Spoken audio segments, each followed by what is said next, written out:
দক্ষিণ এশিয়ার ভূ রাজনীতিতে আবারও ঘনীভূত হচ্ছে যুদ্ধের কালো মেঘ।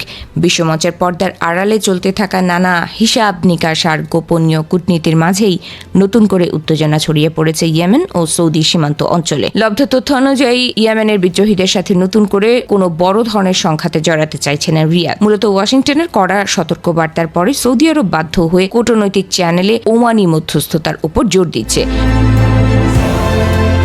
যুক্তরাষ্ট্রের নীতি নির্ধারকরা পর্দার আড়ালে সৌদি আরবকে বড় ধরনের সামরিক অভিযান থেকে বিরত থাকার কড়া পরামর্শ দিয়েছেন। তাদের মতে এই মুহূর্তে ইয়েমেনের বিরুদ্ধে বড় মাপের সামরিক আগ্রাসন চালালে বৈশ্বিক জ্বালানি বাজার চরম অস্থিতিশীলতার মুখে পড়তে পারে। ইতিমধ্যে হরমুজ প্রণালীর অচলাবস্থার কারণে চলতি বছরে বিশ্ববাজারে তেলের দাম প্রায় 35% পর্যন্ত বৃদ্ধি পেয়েছে। এর ওপর লোহিত সাগরের উপকূলে ইয়েমেনি বাহিনীর তৎপরতা এবং কৌশলগত বাব আল মানদেব প্রণালীর নিরাপত্তা নিয়ে গভীর উদ্বেগ রয়েছে ওয়াশিংটন।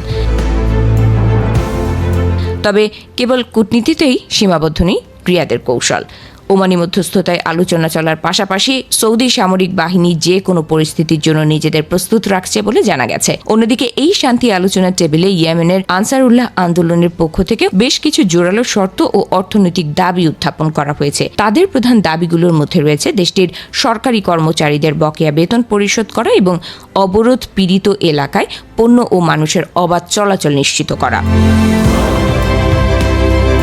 বিশ্লেষকেরা মনে করছেন ইয়েমেনি সশস্ত্র বাহিনী এবং রিয়াদের মধ্যকার এই স্নায়ুযুদ্ধ মধ্যপ্রাচ্যের আঞ্চলিক নিরাপত্তায় এক নতুন জটিলতার জন্ম দিয়েছে। বিশেষ করে সাম্প্রতিক সময়ে সানার আন্তর্জাতিক বিমানবন্দরে ঘটে যাওয়া একটি বিমান হামলার ঘটনা পরিস্থিতিকে আরও বেশি সংঘাতের দিকে ঠেলে দিয়েছে।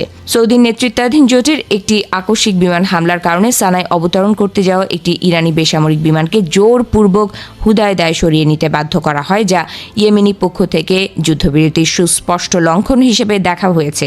একদিকে মার্কিন ভূ রাজনৈতিক চাপ এবং অন্যদিকে ইয়েমেনের সশস্ত্র প্রতিরোধ আন্দোলনের ক্রমবর্ধমান শক্তির মাঝে পড়ে সৌদি আরব এখন এক চরম কূটনৈতিক ও সামরিক দোলাচলের মধ্য দিয়ে সময় পার করছে।